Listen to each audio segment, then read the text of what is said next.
Good morning everyone. अब मैं आपके पाठ बिहारी के दोहे पर प्रकाश डालने जा रही हूँ, जिसके राइटर हैं स्वयं बिहारी जी। ठीक है। बिहारी जी का जन्म तो ग्वालियर के बसदा गोविंदपुर गांव में हुआ था, ऐसा माना जाता है। इनका सबसे पहले जीवन परिचय बताऊंगी। जीवन परिचय से संबंधित एक दोहा बहुत प्रसिद्ध है। ठीक है, उस दोहे को मैं बोल रही हूँ। जन्म ग्वालियर जानिए, खंड बुंदेल बाल, तरुणाई आई सुघर, मथुरा वसी ससुराल। ये पूरे दोहे में इनका जन्म का बता दिया, ससुराल का बता दिया, और यंग जब ये हुए कहाँ हुए उसका बता दिया है। ठीक है। अब इस दोहे का मतलब मैं एक बार बता देती हूँ कि इनका जो जन्म है वो कहाँ हुआ, ग्वालियर में हुआ। बचपन का कहाँ बीता, बुंदेलखंड में। युवा अवस्था ससुराल मथुरा में बीती थी। ठीक है। तो इस तरह से इनका जन्म मथुरा के चौबे परिवार में हुआ था। इनके पिता केशव राय थे। वे ग्वालियर छोड़कर ओरछा चले गए थे। वहीं रहकर उन्होंने कवि केशव दास से काव्य शिक्षा प्राप्त की। उन्होंने कविवर केशव दास के साहित्य का विस्तृत अध्ययन मनन किया। इनकी छाप उनके दोहों में दिखाई देती है। इनके जीवन की एक महत्वपूर्ण घटना है। वो क्या है कि जिस समय अपनी वृत्ति लेने के लिए जयपुर के राजा के दरबार में गए थे, उस समय वहीं के राजा जय सिंह अपनी नई रानी के प्रेम में फंसे हुए थे कि राजकाज देखने के लिए तनक भी समय नहीं निकाल पाते थे। बिहारी ने उनकी आंखें खोलने के लिए एक दोहा लिखकर उन्हें भेजा। ठीक है। वो दोहा क्या है? नहीं पराग नहीं मधुर मधु, नहीं विकास ही काल, अली कली ही सो कस्यो, आगे कौन हवाल। ठीक है। अब इस दोहे के माध्यम से उन्होंने क्या शिक्षा दी? उन्होंने कहा कि राजा जो जय सिंह है उन पर जादू का असर पड़ा है। उन्होंने प्रसन्न होकर बिहारी को इसी प्रकार के सरस दोहे रचने का आदेश दिया। जब राजा मतलब ये जो दोहा है इसका जादू जैसा असर हुआ और उन्होंने प्रसन्न होकर उन्हें ऐसे ही दोहे रचने के लिए कहा। उन्होंने उनके रचे नए प्रत्येक दोहे पर एक एक असर भी देने का वचन लिया। बिहारी ने ऐसे 700 दोहे की रचना की, जो बिहारी सस्सई के नाम से प्रसिद्ध है। ठीक। इनकी मृत्यु कब हो गई? इनकी मृत्यु 1663 में हुई। ठीक है। और इनका जन्म कब हुआ था? इनका जो जन्म है वो बसुआ के पास गोविंदपुर गांव में सन 1995 में माना जाता है। ठीक है। अब उसके बाद क्या होता है? मृत्यु हो गई। अब इनकी रचनाओं पर प्रकाश डालूंगी। बिहारी ने सस्सई नामक ग्रंथ में तो रचनाएं लिखी हैं, इसमें 700 दोहे हैं। अब इनका जो साहित्यिक महत्व है उस पर प्रकाश डालूंगी कि बिहारी रीतिकाल के महाकवि माने जाते। मोस्ट इम्पोर्टेंट क्वेश्चन, रीतिकाल के महाकवि। उनकी रचना है बिहारी सस्सई मुक्तक काव्य, प्रसिद्ध रचना है। दोहे श्रृंगार रस से परिपूर्ण है। अलंकारों के चमत्कार देखने को मिलता है। ब्रजभाषा का उपयोग किया गया है। ठीक है। इस प्रकार इनके जो दोहे हैं गागर में सागर भरने का काम करते हैं। अब हम इनके दोहों पर प्रकाश डालेंगे। ठीक है। ध्यान से सुनिएगा। एक एक दोहे का अर्थ बताने जा रही हूँ। पहले तो दोहा पढ़ूंगी फिर अर्थ बताऊं। सोहत ओढ़े पीठ पट्टू, श्याम सलोने गाद, मनु नीलमणि सैल पर, आतव परो प्रभाव। ठीक है। सोहत मतलब शोभायमान है। ओढ़े मतलब ओढ़े हुए हैं, धारण करने वाले। पीतू पीतू मतलब पीला। पटु मतलब वस्त्र। ठीक। मनो, श्याम सलोनी गाता जाएगा, सांवले सलोनी बदन के ऊपर, ठीक है। मनो, मनो मतलब मानो। आतप मतलब अभी,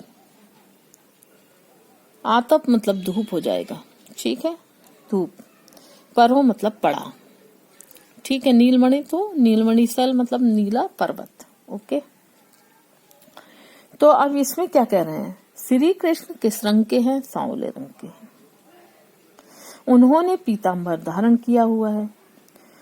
उनको देखकर ऐसा लगता है कि मानो नीलमणि पर्वत के ऊपर सुबह सुबह सूर्य की किरणें, सुबह सुबह सूर्य की किरणें कैसी होती है, पीले रंग की होती है ना। तो ऐसा लग रहा है जैसे सुबह सुबह सूर्य की किरणें पड़ रही हैं।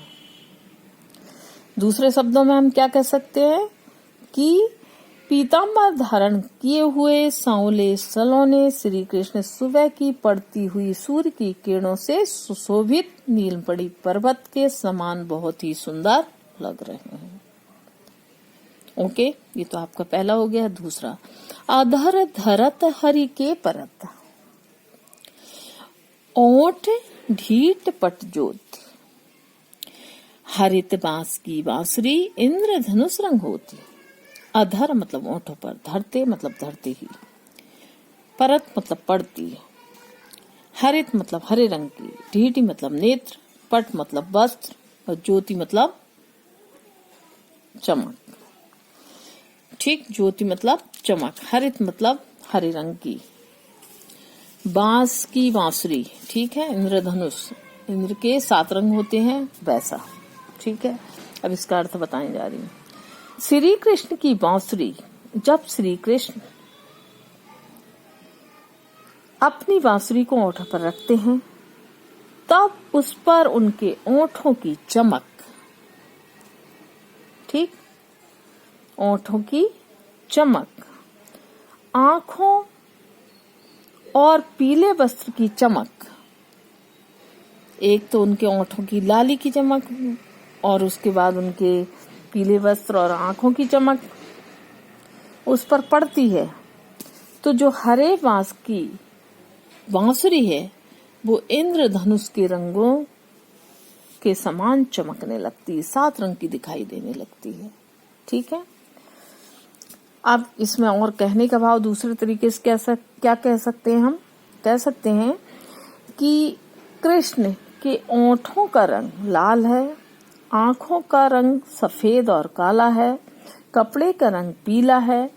इन सब के प्रभाव से हरे रंग की जो बांसुरी है वह कैसी दिखाई दे रही है, 7 रंग में दिखाई दे रही है, ठीक है। अब इसके बाद मैं तीसरा वाला बता रही हूँ।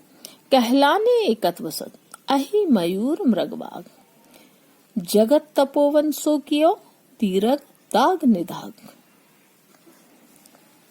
अब इसका मीनिंग बता रही हूँ। कहलाने मतलब किस कारण से, एकत बसत मतलब इकट्ठे बसते हैं, अहि मतलब सांप, मयूर मतलब मोर, मृग मतलब हिरण, बाघ मतलब शेर, है ना। और दीर्घ, दीर्घ मतलब लंबी, दाग मतलब आग, निदात मतलब गर्मी की ऋतु। अब इसका अर्थ बताने जा रही हूँ।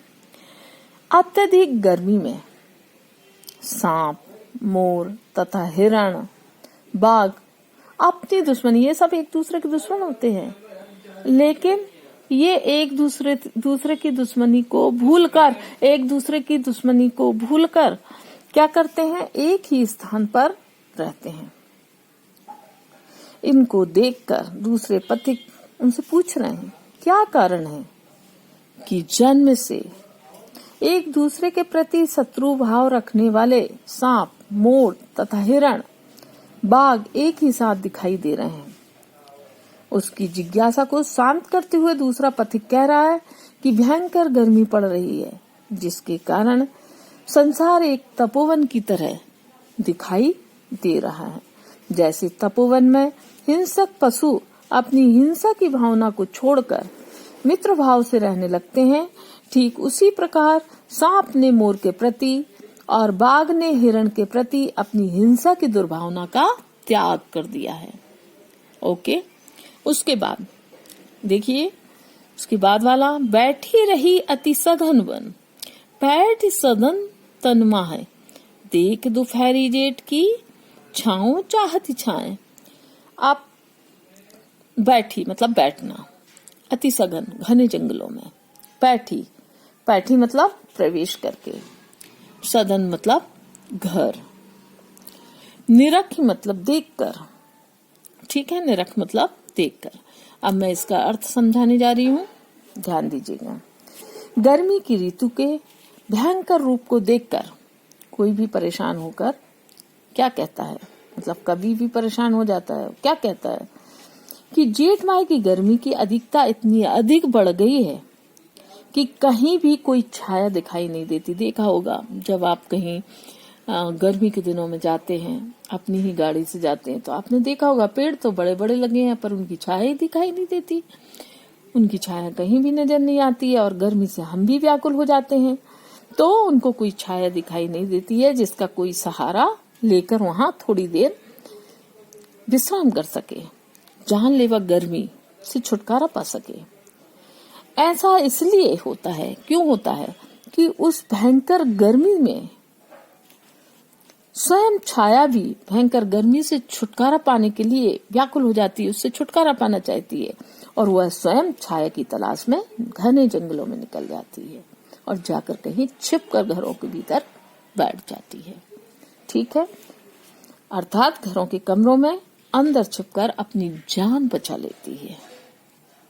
ठीक है, मतलब जेठ की गर्मी इतनी कठिन होती है, बहुत भयंकर होती है। कभी आप उस गर्मी में जाना बाहर तो आपको समझ में आएगा।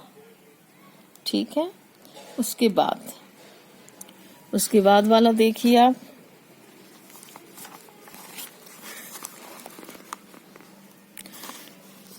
चटक न छाड़त घटत है।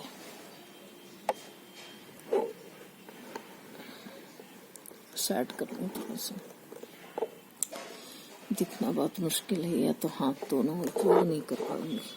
ठीक है, आप देखिए, चटक न छाड़त घटत,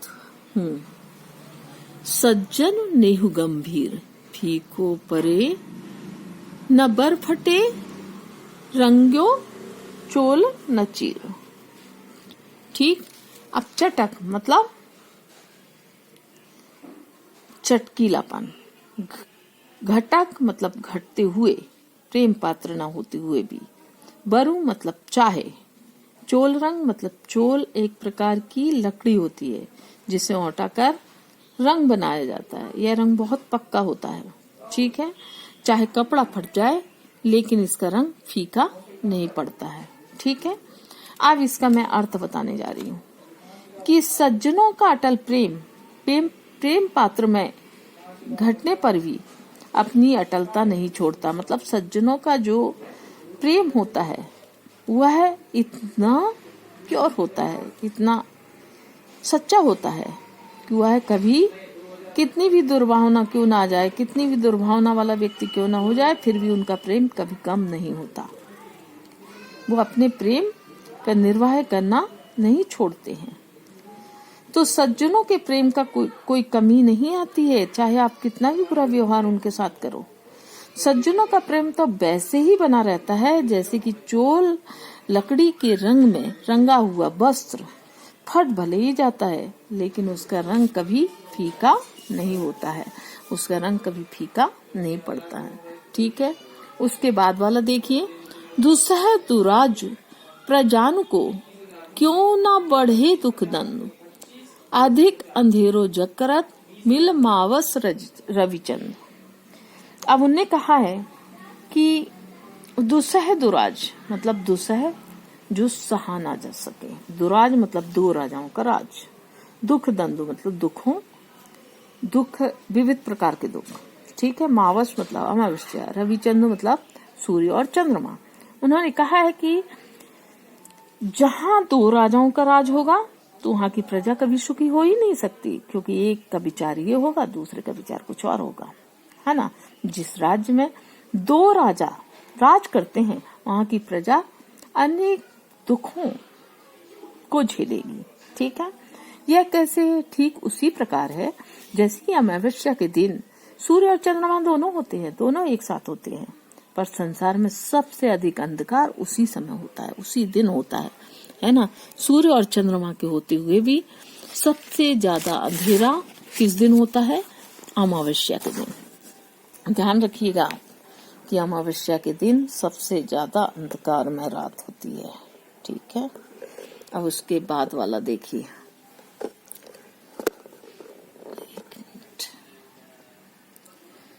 बाद वाला देखिए। बढ़त बढ़त संपत्ति सललु, मन सरोज बढ़ जाए, घटत घटत सुन फिर घटे, बर समूल कुमलाए। बढ़त मतलब बढ़ते बढ़ते।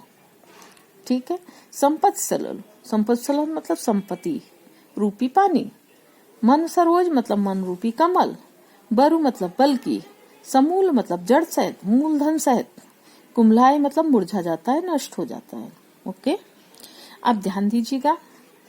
संपत्ति रूपी पानी के निरंतर बढ़ते रहने से मन रूपी कमल भी बढ़ता है। देखा होगा, अगर आपके पास पैसा होगा तो आप बड़े प्रफुल्लित होंगे, आप बड़े खुश खुश से नजर आएंगे, आपको लगेगा दुनिया की सारी दौलत आपके पास में है ना। तो हमारे मन में अनेक लालसाएं जन्म लेंगी, बहुत सारी इच्छाएं जन्म लेंगी, लेकिन जैसे ही संपत्ति घटने लगती है, जैसे ही पैसा खत्म होने लगता है, तो हमारा मन दुखी हो जाता है। हमें ऐसा लगता है दुनिया में अब हमारे पास कुछ भी नहीं है, दुनिया में सबसे दुखी प्राणी हम ही हैं, है ना। और हमारा मन बहुत ज्यादा दुखी रहने लगता है। तो और फिर एक समय ऐसा आता है जैसे हमारी सारी इच्छाएं नष्ट हो गई हैं। तो इसी किस प्रकार से, जैसे कमल का अगर पानी घटता जाता है तो वह पूरा नष्ट हो जाता है ना। तो वैसे ही हमारे मन की जो इच्छाएं हैं वो भी क्या होने लगती हैं? नष्ट होने लगती हैं।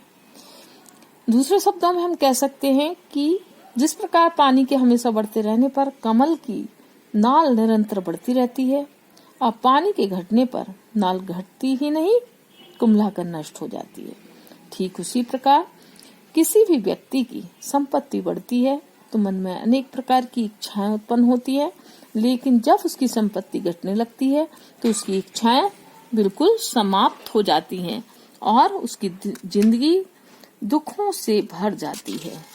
ठीक है, उसके बाद वाला देखिए। जो न चाहत चटक ना घटे, मैलो होए न चित्त, रज राजस न छुड़ाए तो नेह चीक निचित्त।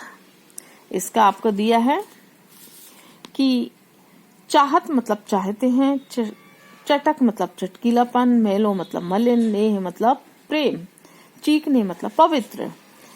उन्होंने कहा है कि एक सच्चा व्यक्ति यदि अपने प्रेम को निरंतर बनाए रखता है तो इसके साथ ही यदि वह अपने प्रेम की पवित्रता के लिए अपने चित्त को और किसी प्रेम के लिए स्थान मतलब उसके चित्र में, यदि किसी व्यक्ति को किसी से प्रेम हो जाता है और उसमें पवित्रता है तो उसके चित्त में किसी दूसरे के प्रति प्रेम का कोई स्थान नहीं होता है ना। उसके अंदर उससे अन्य कोई प्रेम का स्थान रह ही नहीं सकता। आप किसी को अगर चाहते हैं, सच्चे दिल से चाहते हैं, तो फिर आप चाहकर भी किसी दूसरे व्यक्ति को नहीं चाह पाते हैं, है ना। उसके अंदर किसी प्रकार का अहंकार भी प्रवेश नहीं करता है। क्यों? क्योंकि वो किसी व्यक्ति से प्रेम करता है। ऐसा करने से उसका प्रेम और भी पवित्र और स्थायी रूप ले लेता है। अन्यथा क्या होता है? अन्यथा यदि ऐसा व्यक्ति नहीं है तो कुछ भी नहीं होता है। ठीक है, उसके बाद वाला देखिए। कहे यही श्रुत सुमृतो, यही सयाने लोग, 3 दवा निष्करो, पातक राजा रोग। उन्हें कहा है कि कहे मतलब कहते हैं, कौन? श्रुत मतलब वेद, सुमृतो मतलब स्मृति भी, है ना। सयाने मतलब चतुर, निष्कही मतलब शक्तिहीन को, पातक मतलब पाप। अब उन्हें ये कहना चाहा है कि हमने सुना भी है और देखा भी है। क्या? कि पाप, राजा और रोग, ये तीनों ही शक्तिहीनों को दबाते हैं। यह जो बात है ये वेदों से भी सुनी है, स्मृतियों में भी है, और चतुर लोग भी कहते हैं कि जो कमजोर होता है उसको लोग दबाते हैं। तो उनमें कौन है? एक तो पाप, राजा और रोग, ये तीनों। जो राजा भी देखा है आपने, जो कमजोर रहेगा उसको दबाने का काम करेंगे। पाप भी हमने देखा है, बड़े बड़े लोग इतना बड़ा पाप कर जाते हैं पर उनको कभी नहीं लगता कि हम पाप कर रहे हैं, लेकिन बेचारा एक गरीब हमेशा सोचता है कहीं ये पाप तो नहीं कर रहे हैं। और रोग भी किसके पास आता है? सामर्थहीनों के पास आता है, उन्हीं को ज्यादा रोग परेशान करता है। बड़े बड़े लोगों के यहाँ रोग नहीं आता है। स्वारथ सुकृत न श्रम वृथा, देख विहंग विचार, बाज पर आए पानी पर तू पक्षी न मार।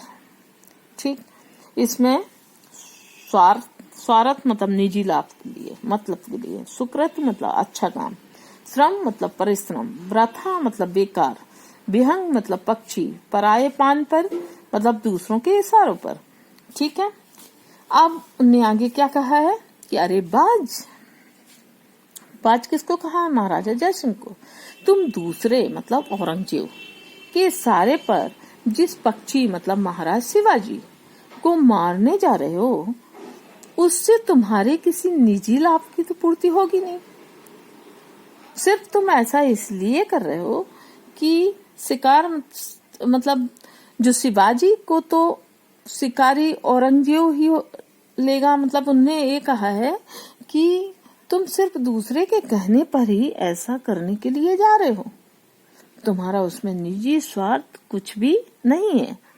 लेकिन जिसके इशारे पर उस पक्षी को मारने जा रहे हो, तो उस व्यक्ति मतलब वो क्या तुम्हारा सजातीय है, मतलब तुम्हारी जाति का है, या उससे तुम्हारा कुछ भलाई होने वाली है, जो तुम दूसरे के हित के लिए, दूसरे के फायदे के लिए किसी व्यक्ति को नुकसान पहुंचाने जा रहे हो, उससे तुम्हारा क्या फायदा है? तुम्हारा तो कोई फायदा नहीं है। ना ही वो तुम्हारी जाति का है, ना ही उसके इशारे पर, जो उसके इशारे पे तुम काम करने जा रहे हो, उससे तुम्हारी कोई भलाई है। तो फिर तुम ऐसा काम क्यों कर रहे हो? ऐसा जो काम कर रहे हो, ऐसा जो परिश्रम कर रहे हो, उस परिश्रम को करना व्यर्थ है। इसलिए कभी किसी के कहने पर किसी दूसरे को नुकसान नहीं पहुंचाना चाहिए। ठीक है, ये तो हो गया आपका अर्थ। अब आपकी ये जो दिए गए हैं क्वेश्चन आंसर, ये सब मैं आपको PDF